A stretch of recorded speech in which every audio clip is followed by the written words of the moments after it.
growing up in in unhealthy family dynamics, something that I myself, as I started to do the emotional kind of therapeutic work that I needed to do to help myself. Even 20 years as a psychologist, I had no clue that I'd had any childhood trauma. This might be shocking for people to hear, but I say this openly because it's important to know that even as psychologists, even as a seasoned psychologist, I had no IQ. I hadn't been taught about the nervous system, the link between brain and body, so I was completely clueless. This is what the brain does. It minimizes our pain, our emotional pain, so that we can carry on, especially as children. Yeah, none of us has a parallel life to compare ourselves with. So Absolutely. Most of my patients, when they look back, they're not seeing too much of significance Right. until we begin talking about it.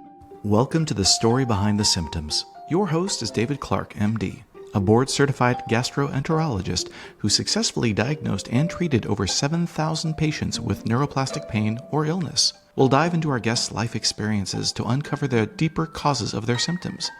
By listening to their story, you will gain insights that advance your own journey toward knowledge that becomes healing.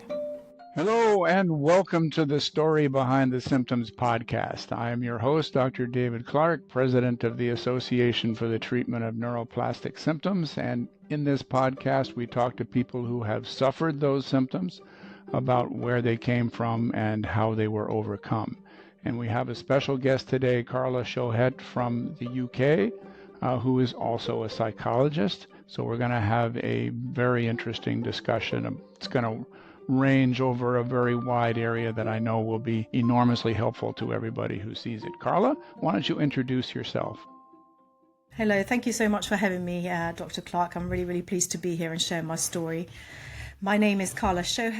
I am originally Italian, but live in the UK, in Green, Hertfordshire. I am an integrative trauma psychologist and a sufferer of chronic health issues since I now realise I was a child. And I'm here hoping to give hope through sharing my story to anyone else who is suffering like I did, because there is a way to heal from chronic symptoms. And I learned so much from your podcast, so I'm really privileged to be here with you now to share my story, and I hope that it can give someone listening a path forward on their journey.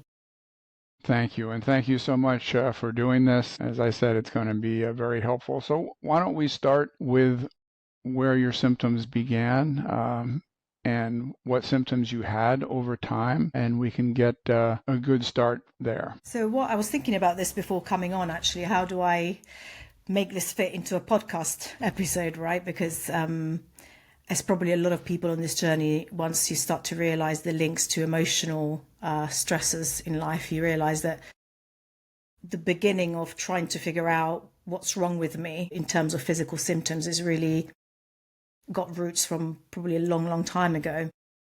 So I connected the dots kind of in reverse a little bit. So I'll start at the end, and then I'll speak a little bit about what, through this journey, that I've understood about chronic pain and chronic illness that I've suffered with, where it really started. So I would say the beginning of this kind of discovery journey that I've been on for myself started around 2021. Just after COVID, I started to suddenly, and I'm doing kind of inverted commas for people listening and not watching, experiencing extremely painful symptoms, extreme pain in the left side of my head, going through my ear, my eye, my jaw, in my neck and shoulder. Debilitating pain that would just come and go as it pleased. No rhyme or reason, no triggers that I could identify. And it's been a really long journey. I had lots of misdiagnoses to begin with. Initially, I was diagnosed with trigeminal neuralgia. It turned out it wasn't that. I went through a series of medications that didn't help. I then was diagnosed with something called, if I can remember it correctly, idiopathic facial pain. It wasn't that. Idiopathic is a word that means the physicians don't know what's wrong or what's causing it. Yeah, don't tick any of the boxes, so you're just probably making it up. It's all in your head, right? It's a label, and when we can put a label on something, it makes us feel like we've done our job, even when we haven't. And at the same time, it makes the patient feel completely lost. Yes. But I carried on, and I appreciate that not everyone has the ability to advocate themselves to the level that I was able to because of my background in psychology and science. But luckily for me, I also had a lot of support from friends and my partner, and I was able to carry on investigating for myself. And eventually I came upon some neurologists that were willing to listen a little bit more and not kind of just dismiss it with idiopathic facial pain. And they tested me on a medication called indomethacin, and then I got this other label called hemicrania continua, paroxysmal hemicrania, and chronic migraine. So it didn't really solve anything to have these labels because the source of the pain was kind of the same. Didn't know where it came from. Different labels without identifying the real cause. And indomethacin is a medication that's a relative of aspirin. So nothing particularly fancy there. It's been around for a long time. Right. And although the medicine did help, it didn't always help. It doesn't always help. It sometimes helps, sometimes it doesn't help. And that already tells you something. The funny thing is that the head pain was only investigated because I had actually called my general practitioner, our GP, because I'd started to experience, previous to these excruciating pain in my face, I'd been experiencing for several months actually some really strange stomach pains at the top of just under my rib cage, kind of a burning hole, kind of like a hole in the stomach kind of pain. And for months I kind of dismissed it because it would come and go, just as the actual face pain had come and gone over the years. And my doctor decided to ask me, are you taking any medication for your headaches? I used to refer to them as headaches. And I kind of realized that because I was so busy with work, I'd been taking anti-inflammatories up to 7 times a day just to keep calm and carry on, as they say here. And of course, that had caused problems in my stomach. And that's how, the question started to be raised about, well, why are you taking 7 anti-inflammatories a day? That's not normal. But unfortunately, for a lot of us that suffer with these increasingly painful symptoms of chronic illness, we just think we think it's not normal. So we don't always immediately investigate and question, this is and not how other people live. Often don't seem to be alternatives to that either. Right. If you're not finding a pathway to the real source of the problems, then that's what you're left with is medication, sometimes supplements, sometimes invasive treatments or manual treatments or implantable devices or surgery in some cases. All of these some treatments of the things that was recommended aimed as well, at the body, which is not where the problem is. Exactly. And it's a very frustrating journey because you end up feeling like you're crazy, right? Like you're talking to people and they're just looking at you as if you're making it up and it's all in your head, and it isn't. The pain is real.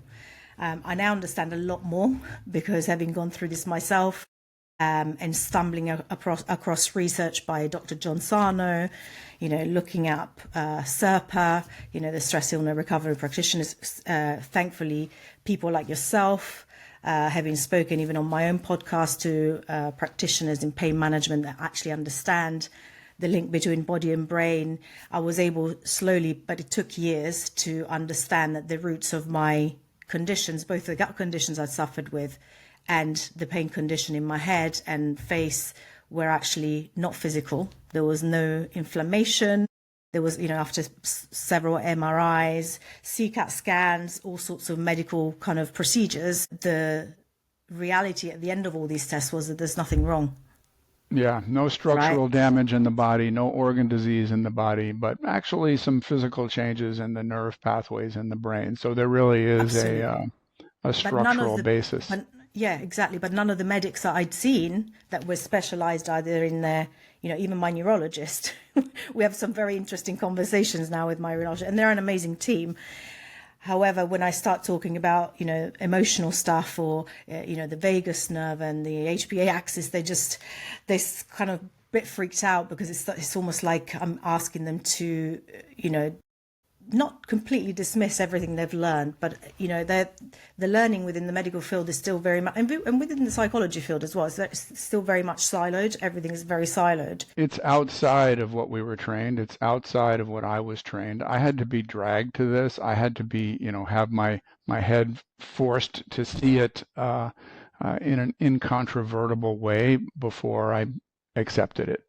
Yeah, interesting. Because I remember having a conversation with my gastroenterologist and talking about mentioning the vagus nerve, and he knew what my profession was, and I mentioned about trauma and the vagus nerve, and his immediate reaction was, "Oh, have you had an accident? You've had some kind of trauma." He immediately thought of trauma as physical trauma rather than emotional trauma, and the conversation got a little bit heated with him, and it was just like, and it's hard, because when you're suffering with symptoms and you don't have a foundational level of knowledge where you can have these slightly more advanced conversations. Also, there isn't time within the medical field to talk to each patient to this level.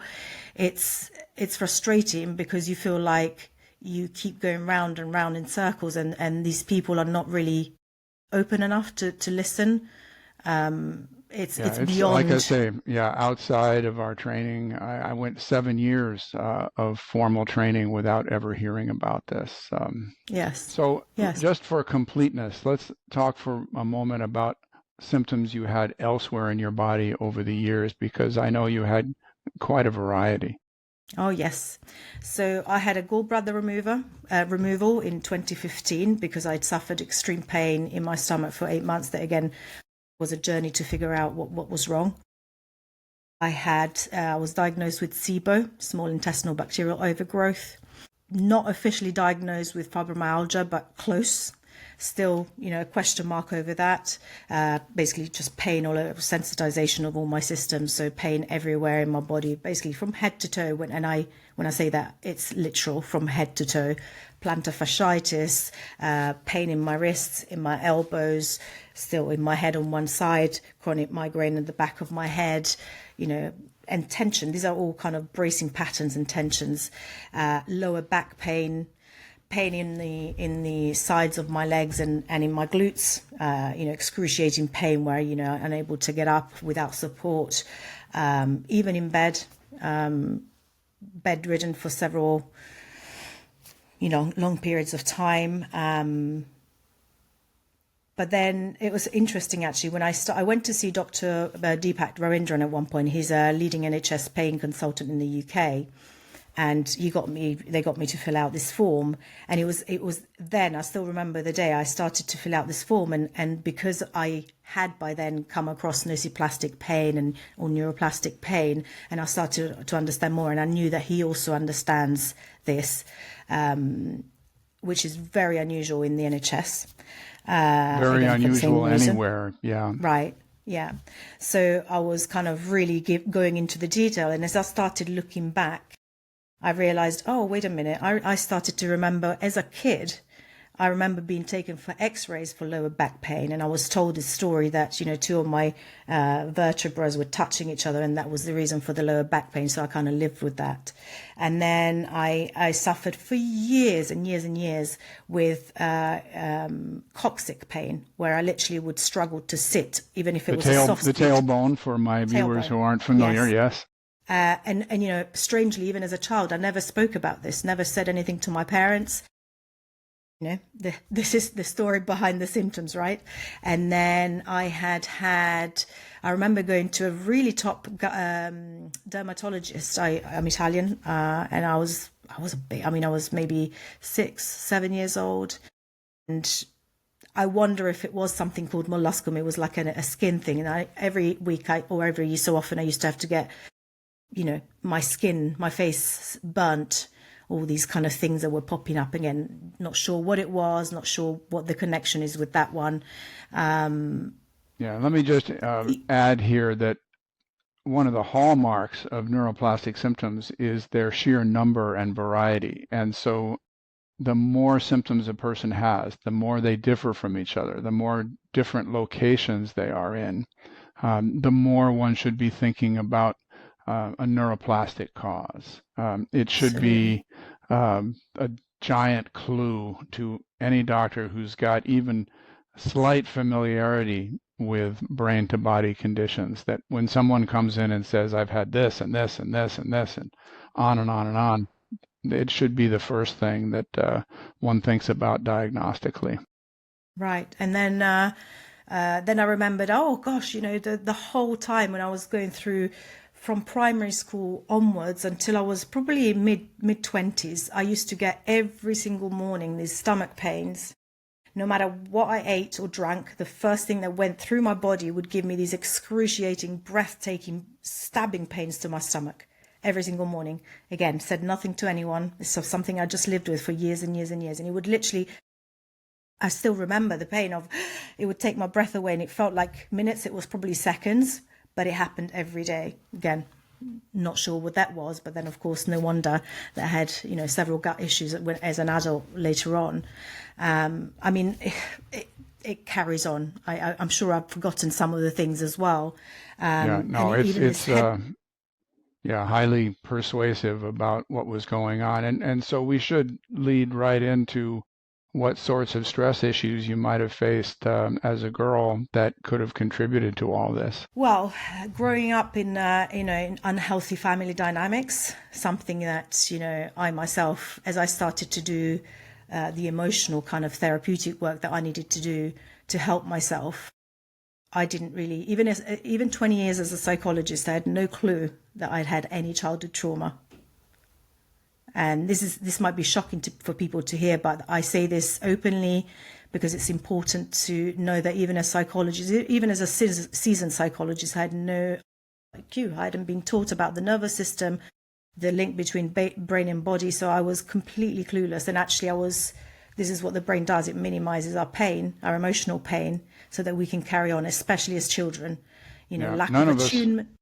None of us has a parallel life to compare ourselves with. So absolutely. Most of my patients, when they look back, they're not seeing too much of significance until we begin talking about it.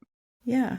And it's not something that we either, even if people have had the kind of, I don't like to differentiate between big T and little t traumas, because trauma is trauma, right? It's dependent on our nervous system and our capacity, and whether we've got support when things happen and that feel overwhelming to our system, as to whether they get stuck as, the emotional pain gets stuck into our body, in our fascia, and then progresses over time when we accumulate it in our bodies, or whether it gets released because we have support and we have capacity at the time. But as a child, it's so easy to store when you don't feel that you have support, when you have to feel that you have to play a part. I had a very, stressful role in my family as a caretaker, whether it was self-assigned or not, that depends on who you speak to. But the very fact that a child would suffer pain in silence speaks loudly, right? There must have been a reason why I didn't feel that I could share that I had this pain or that pain.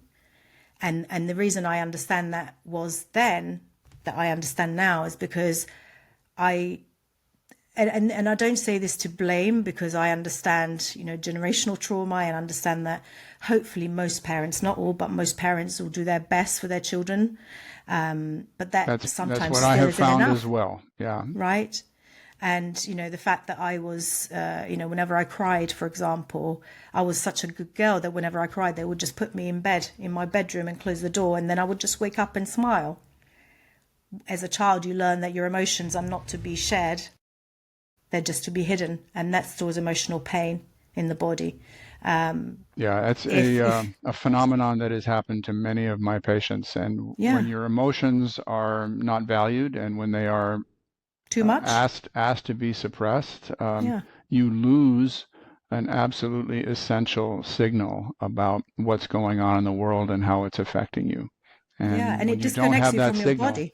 Absolutely. Yeah, and it disconnects you from your body, because suddenly you get confused, and if you're feeling this emotional pain that isn't validated by your adult caregiver, whoever they might be. It doesn't necessarily have to be mum or dad, whoever is the main caregiver in your life when you're a child. Then it confuses you, because you feel like you end up kind of internalizing that your emotions are not valid for yourself. So you end up ignoring yourself over time, and you learn to just kind of, cope with your own emotions by just shoving them down, and not disturbing other people with them. And that's not necessarily because they were mean. That might be because their nervous system capacity was already overwhelmed themselves. And then if you grow up in a place where, the anger is not accepted, you also shove that down, because is perceived as maybe, if you don't behave, if you're not the good girl, you might get rejected, abandoned, and that's unsafe for a child. And these aren't necessarily spoken things. These are things that we just pick up in our environment and we learn to behave. There are, I'm sure you've, with all the people you've spoken to, there's very specific personality traits that I see in my clients when they come to me with problems, and they, a lot of them do suffer with chronic illnesses. This is so important, because it took me, when I was back in my beginning days in this field, quite a while to understand that that kind of treatment of a child was every bit as damaging long-term as the more obvious forms of trauma. I mean, certainly many of my patients went through physical or sexual abuse, or there was violence in the home, or a serious substance use disorder by one or both of the parents. And those are, clearly easy to remember, but even those, my patients would tend to minimize the impact that they went through. I'd often tell the story of a patient of mine who, as a grade school age student, was trying to treat her father's alcoholism by hiding his liquor bottles, which is, not something that an 8-year-old is supposed to be doing. But so that was a fairly, obvious trauma that she went through. But these more subtle issues where the emotions are encouraged to be suppressed, or the child is made to feel like they're not measuring up in some way, that they're less than perfect, or they're second rate, or in some cases that they're worthless. Even if there's not obvious trauma involving touch or violence, the long-term impact is very much the same. And it took me probably a couple hundred interviews to figure that out. But just every bit as damaging long-term, creating the personality traits that you were alluding to, perfectionism and people-pleasing, and not putting yourself on the list of people you take care of, but instead, as you said earlier, caretaking for others. Yeah, absolutely. And, and that continues, right? Like, it doesn't just stop in childhood and then suddenly you become an adult. Those ways that we become our blueprint, are imprinted in our system, and this is how we continue to operate. I often make the example of these little machines that we have, our phones, etc. And we get a ping in our phone and we say, "Oh, time for an update of your operating system." But actually, what a lot of people, and I also didn't understand, is that my operating system, my nervous system, was programmed by my early years, right? By the people around me, be it parents, family members, school, friends. And unless we go and do the emotional work to release, patterns and, that were imprinted in us, right? By experiences and by role modeling, or just the environments around us, we continue to behave in the same ways that we did as children, because and if you're used to being a caregiver, it's quite natural to choose for your close personal relationships people that have problems or needs or difficulties, and you end up being their caregiver, and the relationships become unbalanced, where you are giving to them much more than you are getting back. Exactly that. And that's been the experience of my life, kind of attracting lots of, highly narcissistic people, where, it's like a magnet, right? There's the codependent person, i.e. me, who's the overgiver, who has to get the love by doing. And then there's a narcissistic person where they are dependent on you to receive validation. And so it's kind of a match made in hell, because then you're constantly attracting the same kind of people. Again, the brain is a machine that loves to repeat patterns, right? So and that accumulates huge amounts of chronic stress in the body and in the mind. It's not just either or. I mean, it's impossible to separate the body and the mind. Physiologically, they're one.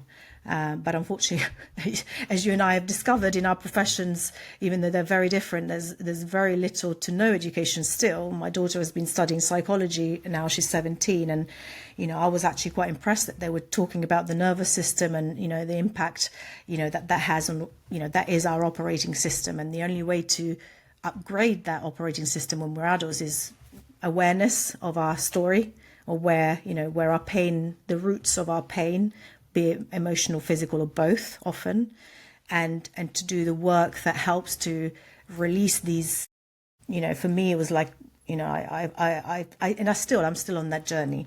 It becomes, and it's not to scare people that I say this, I still have flare-ups if there are stressors that are higher in my life and my capacity gets full. But the difference is now I have lots of tools to be able to get myself back into a homeostasis very quickly, rather than spending, 3 months or even, the longest period I had in a deep depression where I was suicidal, high anxiety, it was 4 years. That's not living.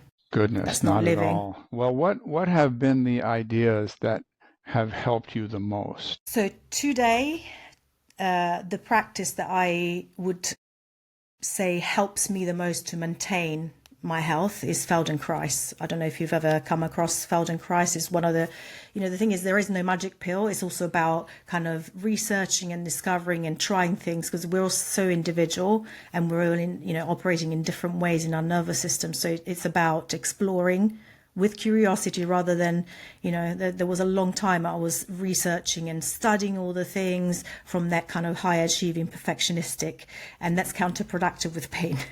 And I really wanted to get rid of the pain. I've now learned through lots of different modalities, Peter Levine, somatic experiencing, to be able to release some stuck kind of survival stress from my body and complete the stress responses that I wasn't able to maybe when I was younger and I wasn't able to kind of run away or kind of defend myself in certain situations that kind of got stuck. The body gets stuck repeating, trying to complete the process and release the stress, the stress response, the survival stress responses. Or there's, IFS is a really, really great internal IFS, family systems. Internal family systems has really helped me to get to know my pain as a part of me that's trying to actually protect me. This sounds nuts when people first hear this, but it's been really, really helpful to understand the roots and the intention of the pain that I suffer.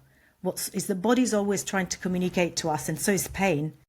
When we can't listen to the whispers of the body has to shout, which has been my experience, And it's headaches frequently... turn to migraines, turn to chronic migraine and all sorts of other labels, right? Yeah, So it's and it's relearning. frequently trying to express emotions, and this was clearly one of the core issues that you had as a girl. What has helped you with expression of, well, first of all, feeling emotions, being aware that they are there, and then putting them into words? I think a lot of it has been a trial and error. I have tried all the things, Dr. Schubiner's PRT, pain reprocessing therapy, his EAET. I don't know if you know some of these, are all this emotional awareness and expression therapy. Yes. Therapy. I have followed the guidance of Dr. Deepak Ravindran, who also looks holistically at the person in terms of nutrition, exercise, all the aspects that are, incorporated in, having a healthy system. It's not just one thing. I've gone to lots of conferences with Georgie Oldfield, the Serpa, the Serpa lady that set up and had sessions with one of the Serpa practitioners that really helped.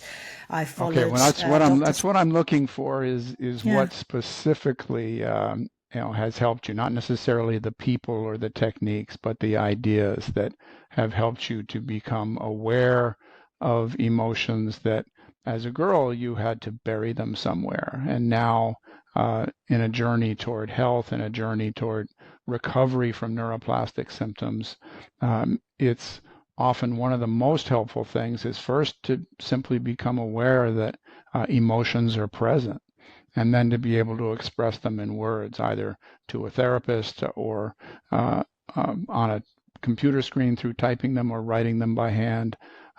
Have you been able to accomplish that? Do you feel like you're more connected when you're having an emotional response these days? Yes. Oh, 100%. It's taken a few years. I'm not going to sugarcoat it. I've tried journaling, the Nicole Sachs method. That didn't work for me, I have to be honest. I think for me, the most powerful practices were 3, Feldenkrais, and I still practice that. Somatic experiences, which helped me to physically, with motion, process some of my emotions that I felt afraid to even feel. IFS as well. Awareness came when I started to learn about the nervous system. The awareness that, when I feel sad, even as an adult, I go and put myself to bed and I shut the door. So I'm repeating patterns from childhood. That's such a common phenomenon in my patients. And one of the questions that I try to answer about them is, what did you learn about yourself as a child, or what techniques did you acquire as a child that are not true or not serving you?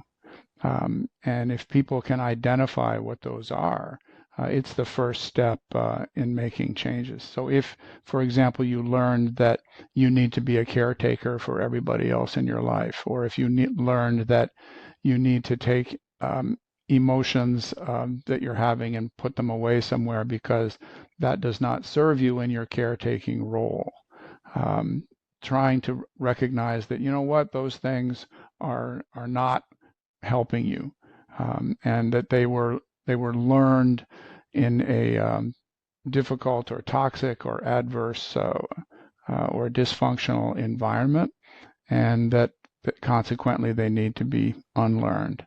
Exactly. Did you have experience like that? Were you able to unlearn some of these things?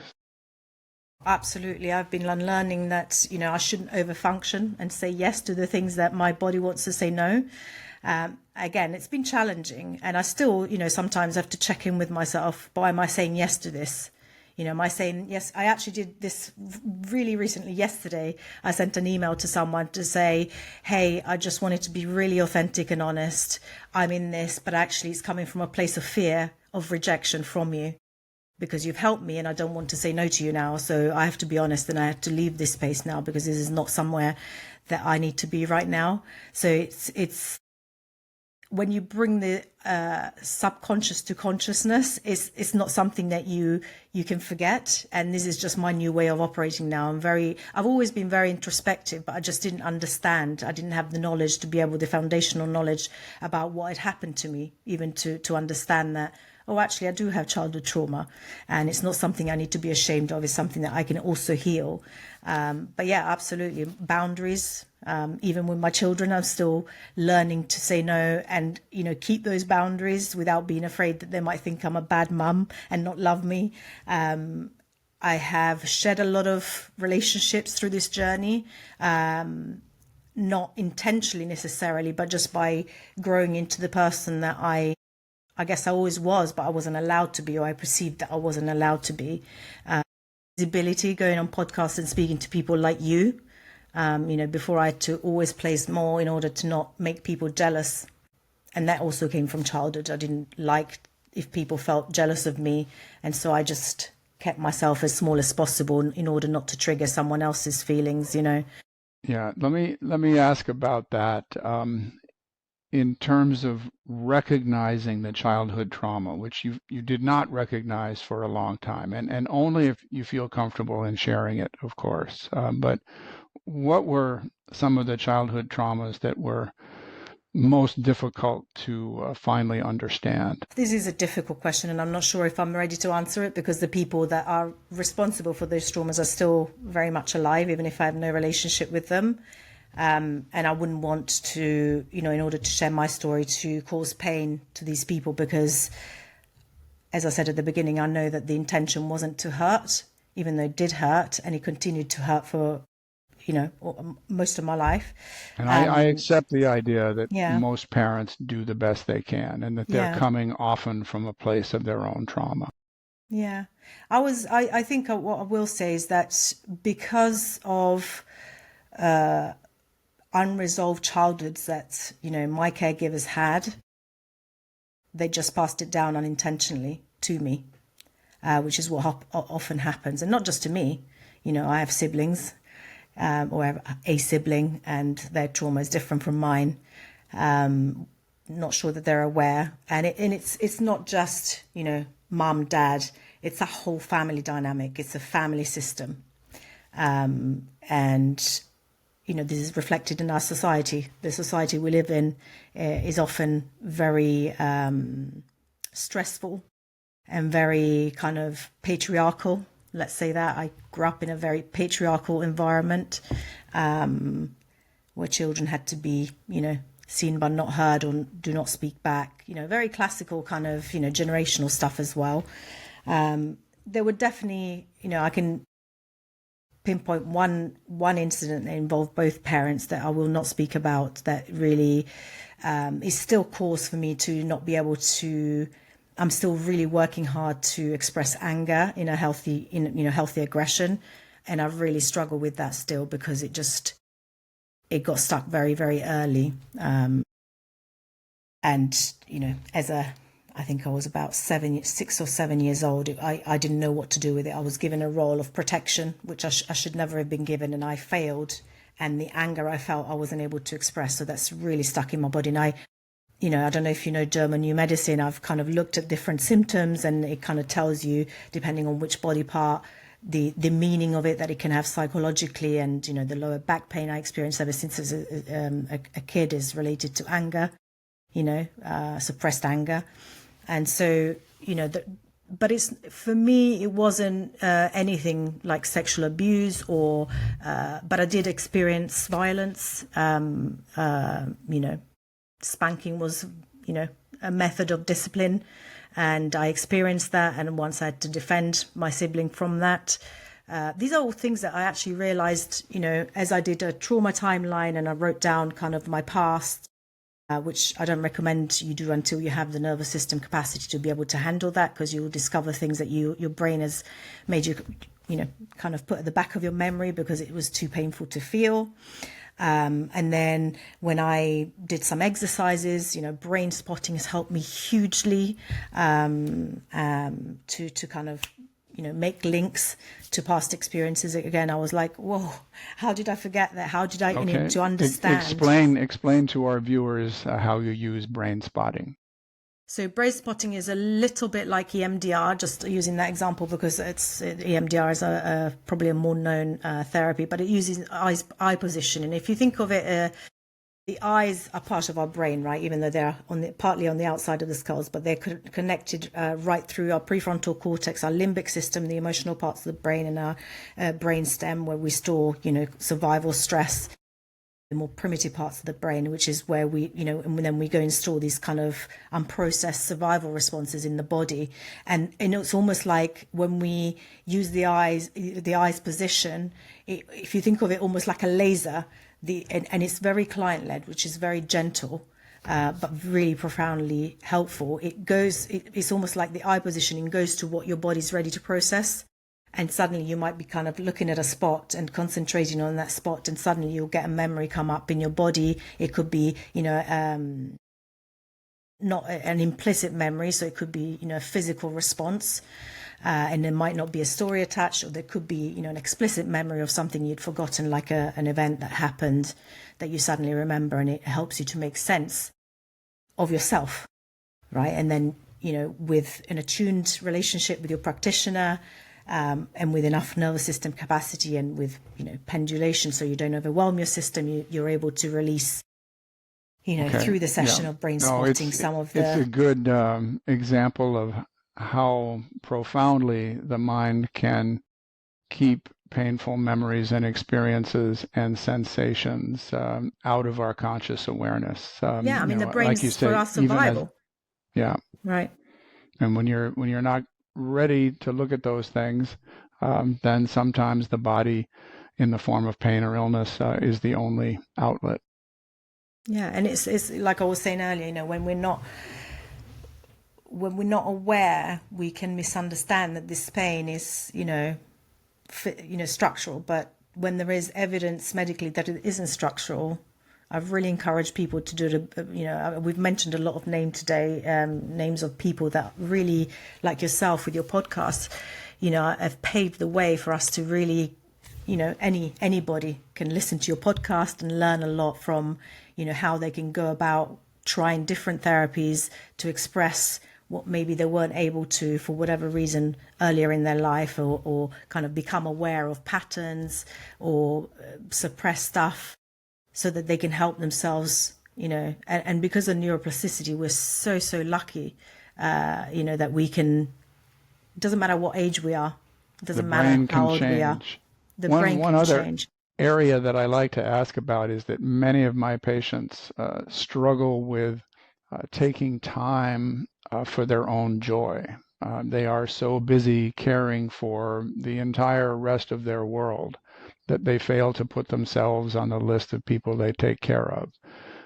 Through your healing pathway, have you been able to set aside regular time for activities that are just purely for yourself, or are you still somebody that is always focused on the needs of others? I still have a tendency to focus on others, and I'm really working hard on stopping this over-functioning part of me. But I'm so aware, and as I was saying earlier, once you're aware of these patterns, you can't ignore them anymore. And that's the beauty of learning about the nervous system, learning about the roots of your physical pain in terms of the emotional stuff that you've been through in life that you know is still stuck with you, and how to reprogram all of that. Because now I used to suffer with immense guilt if I did anything for myself, immense guilt. Even if I was helping someone else, but I wasn't helping another person, I still felt guilty. I mean, it was just, But now when I don't. You learn these patterns at an early age, I mean, they become part of how you are wired, and and also that was part of my religion.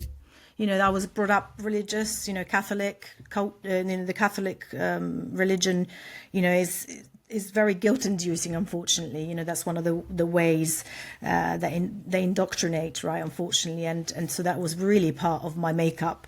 But now, no, I understand that now, the good old saying, you can't, pour from an empty cup. It's so true. It's not just a cheesy line. It's really true. I'm no good to anybody anyway if I'm not looking after myself. So absolutely. And I have no guilt. And I also think as a mother of three, I'm a much better role model than the person I was when I was kind of doing everything for everyone, keeping the house perfectly clean and everything's tidy, hosting the hostess with the mostest. I don't care about any of that anymore. No, it's great to change the kind of role model you are, because it means that you are breaking that generational cycle where these issues get passed on from parent to child and so on. Yeah. Well, this has been enormously enlightening. It's been an incredible journey and an enormous amount of adversity that you have overcome. I would love to have you share how any of our viewers could reach out to you if they might like to see you as a client. Yeah, so the best place is my website, carlashohet.com. I'm also on social media, Facebook and Instagram, but I haven't been active on those platforms for a while because I think they're dysregulating, and so I'm walking the talk by not being too much, out there with the algorithms and etc. I want to come away. So you can go to my website if you liked what you heard.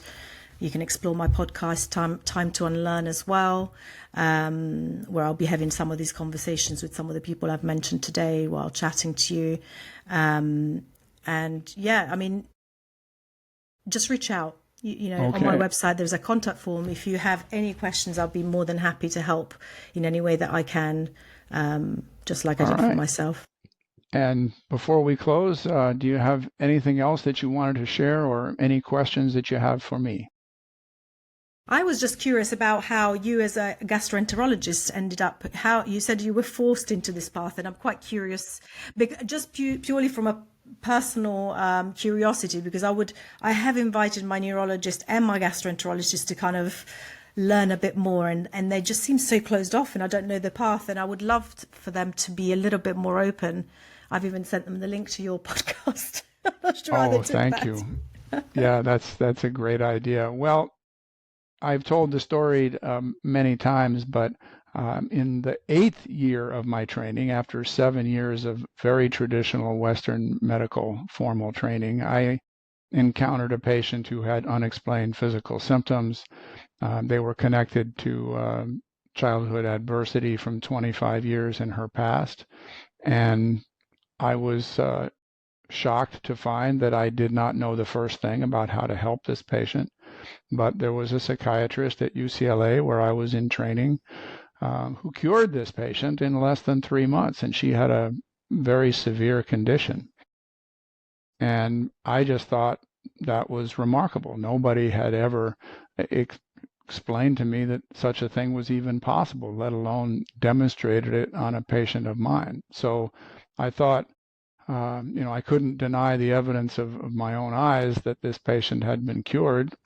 So I thought I should learn a little bit about this, thinking it might come in handy for 1 or 2 patients a year. And it turned out to be 5 or 6 a week, and over 7,000 now in the course of my career.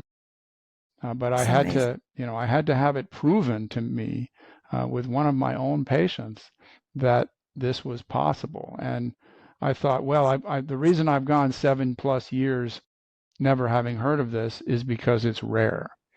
And now the evidence is very clear that it's about a quarter of the adult population. It's 40% of people who come to a primary care physician. It's double the size of the diabetic population. And most of them search for years before they find answers, just as you did. And that is a social injustice. It shouldn't matter what's causing your symptoms. You should get high quality care no matter the cause. And that's what the ATNS is all about, is educating healthcare professionals. On our website somewhere, we have a document that you can use to show your physician that will get them potentially interested in this. Open up a world to them that is tremendously rewarding, because it changes people like yourself who make traditionally trained doctors beat their heads against the wall. All of a sudden, you can successfully treat people, and they are so grateful. It becomes a source of joy in your career. So that's what I hope for my colleagues and for mental health professionals as well, because typically they are not trained in what to do with someone who has an unexplained physical illness. So, and I think it's so important, because obviously for me, I always say this to my patients, the gut isn't the second brain, it's the first brain. So to know that there are gastroenterologists out there that understand it is really, really powerful. And I have myself, if I may share this as well, just in closing, that I have put everything that I've learned on this personal journey of mine, as well as the professional experience I've learned alongside it, into a program to help people exactly in these situations to kind of rewire their nervous system and help themselves through all the different methodologies that I've studied, so that they can feel empowered to do something. Because I think one of the worst things about this is that when you are a non-medical person in a medical situation, you feel completely disempowered and hopeless. And so I'm here, hopefully, this story, not just as a psychologist, but as just a normal person that has had to go through this journey themselves. Yeah. And I've put all of this. Disempowered, hopeless, and possibly crazy. It's just a horrible place to be. And so many of our patients have been there for 10 years and more. Yeah. Yeah. All right. Carla, thank you so much. It's been a pleasure speaking with you. Thank you.